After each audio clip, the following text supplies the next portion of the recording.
Welcome to the Old Time Radio Superman Show. From Boise, Idaho, this is your host, Adam Graham, bringing you this week's installment.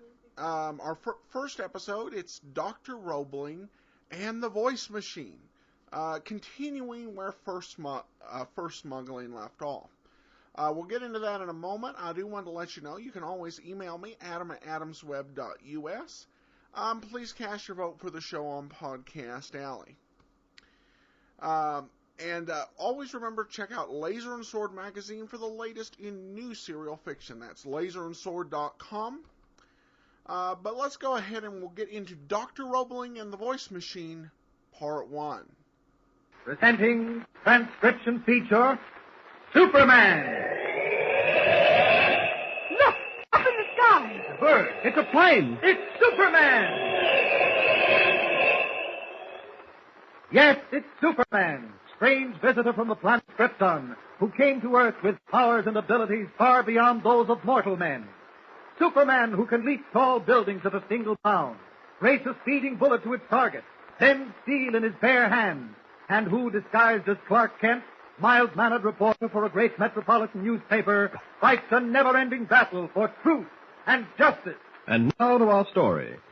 When Bull Raglan, leader of a Northwoods fur smuggling gang, left Jimmy Olsen and Batiste bound hand and foot in a dark cave, his plan was to keep them hidden until he could bargain with Clark Kent, who he thought was a government agent. But unknown even to Bull, the cave was occupied by a full-grown bear hibernating for the winter. Disturbed and angered, the bear attacked Jimmy and Batiste. Meanwhile, Kent, having captured Bull and his assistant Chuck, forced them to go along with him while he followed Batiste's dog sled tracks out of the clearing where the French-Canadian guide had camped. As they neared the cave, Kent heard Jimmy's voice calling for help. Compelled to knock Bull out, Kent left him with Chuck, who had sworn he was going straight, and headed for the cave.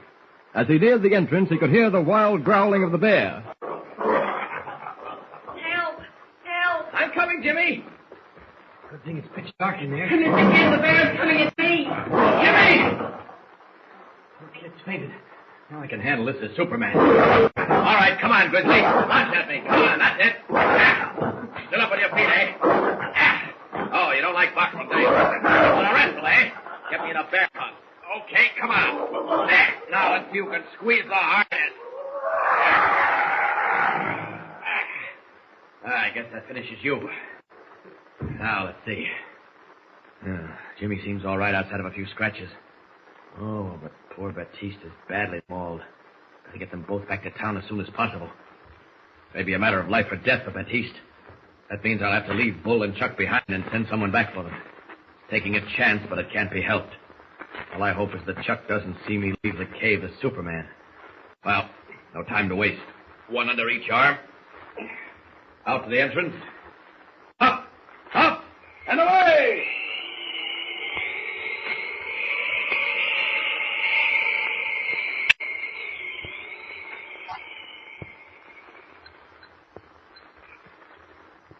Ooh, that burns. Oh, it can't be that bad, Jimmy. Oh, no? You try putting iodine on open scratches. Isn't that enough, Father Malone? I think it is, Jimmy. You're a very lucky boy. Lucky. You call this luck, I never want to have any more of it. Well, you were lucky that bear didn't swipe you across the face instead of the arm. And doubly lucky that Mr. Kent arrived when he did. Oh, by the way, how's Batiste? Well, we won't know for a day or so. He was badly torn up. But if the wounds don't infect, he'll pull through all right. Well, I must say I hardly expected to see you back here so soon, but I'm glad it turned out as well as it did. What happened to the two fur smugglers? The customs men picked them up. Chuck had kept his promise to see that Bull Raglan didn't escape, so they let him go. Father Malone's trying to get him a logging camp job. And what about Bull?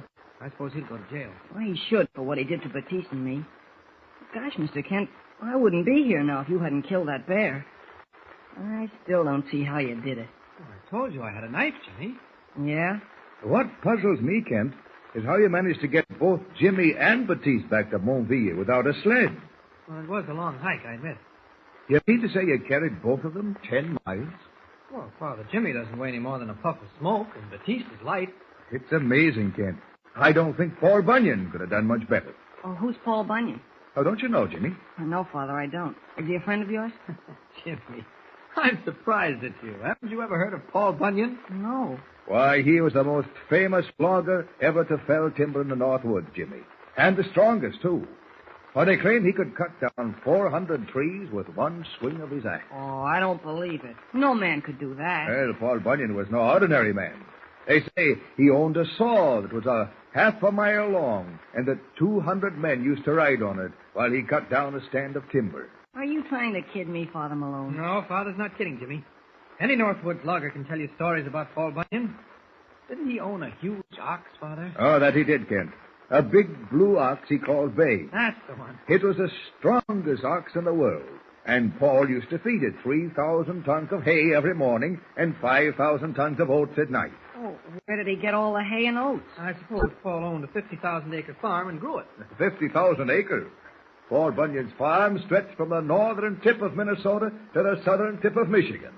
And there was a road running through it that twisted and turned like a corkscrew.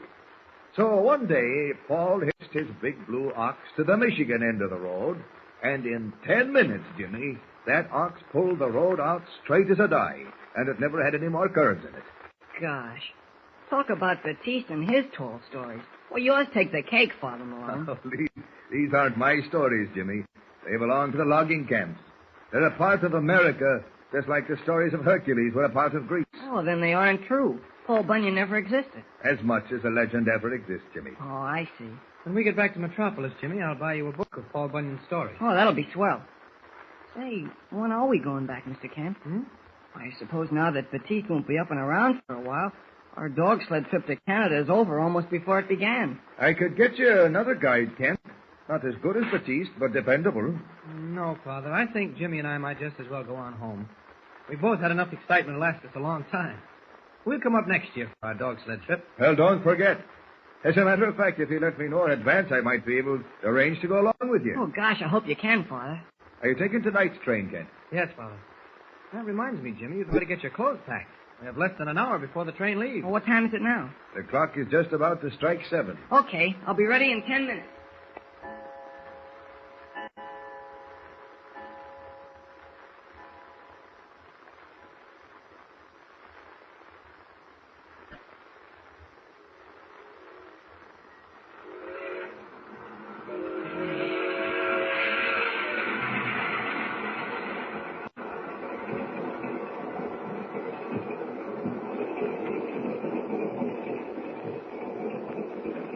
Well, Jimmy, hardly seems possible that last night we were up in the North Woods and tonight we're rolling across wheat fields.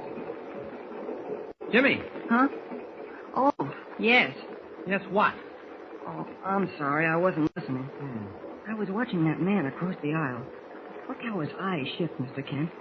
Almost like he thought he was being shadowed. Don't be silly, Jimmy. Here, take this newspaper. Read the funnies and do the crossword puzzle. Okay. Gosh, Mr. Kent. Oh, now what? Look at this picture on the front page of the paper, and then look at that man across the aisle. Huh? Well, there seems to be a slight resemblance. Slight? What, the same person? The bald spot in front and the gray hair in back and the bushy eyebrows. Shh. Want everyone in the car to know you're talking about him?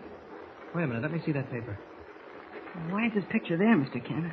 I didn't get a chance to read the caption. Just a minute, Jimmy. Great Scott. I believe you stumbled on something sensational. Who is he? Well, if it's the same man, and I think it is, his name is Dr. Roebling.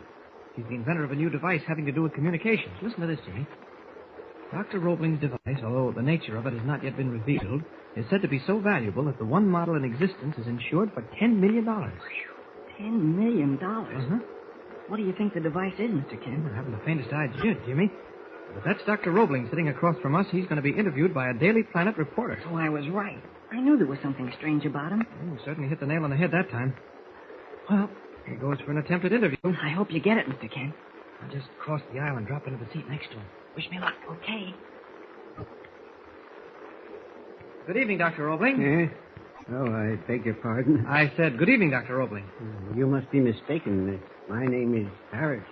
Oh, yes, I understand. I'm Clark Kent, Doctor, reporter for the Daily Planet. I happened to be glancing over this paper and noticed your picture. That young man is not my picture. I told you my name is Harris. It's Walter Harris. Well, names don't mean anything, really. The important thing is your contribution to the field of communications. I don't know what you're talking about.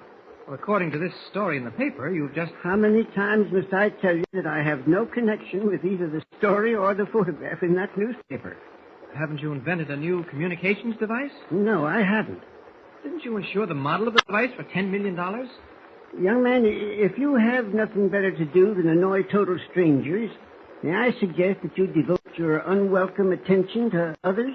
Now, come, Doctor. That's not the proper attitude. Well, unless you cease annoying me, at once I shall be forced to call the conductor. All right, that's how you feel about it. That is exactly how I feel about it. Okay. Sorry I bothered you. I heard what he said, Mr. Kent. Do you think he's telling the truth? I'm not quite sure, Jimmy. He's the spitting image of this picture in the paper. Oh, maybe there'd be some initials on his luggage. No, he doesn't seem to have any luggage.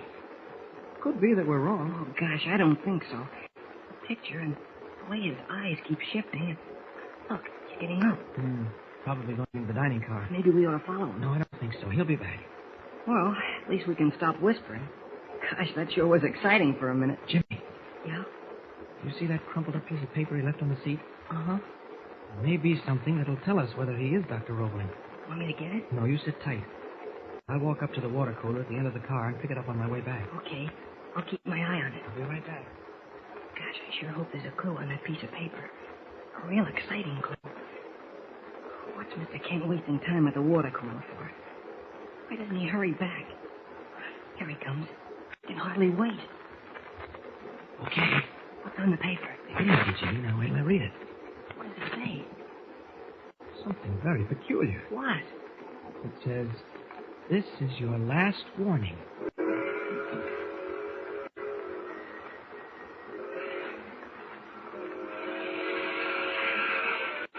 Well, it looks as though Clark Kent and Jimmy Olsen have accidentally stumbled on something that may turn out to be another exciting adventure. Is the nervous, gray-haired little man really Dr. Roebling? And if he is, who sent him the threatening note? Listen to the next episode for further developments. Don't forget, tune in again for the next thrilling episode with Superman. Look, up in the sky. The bird. It's a plane. It's Superman. Superman is a copyrighted feature appearing in Action Comics magazine. Welcome back. All right, well, Superman wrapped that up pretty easily for smuggling. And he apparently was able to distract from the incredulity of the priest and Jimmy by getting the conversation on to Paul Bunyan. Again, I think it's Clark Kent's psychological edge. Where nobody would think, well, he obviously is Superman and he flew there. They just simply would not imagine that. But still, a kind of an odd end. But the beginning with Roebling, that really raises some questions. I would have liked if we'd gotten a little more on the train and a little less of Paul Bunyan. It was kind of odd they went into so many details. But I'll be back along with Babe the Blue Ox. Got any comments? Send them to adam@adamsweb.us. But from Boise, Idaho, this is your host, Adam Graham, signing off.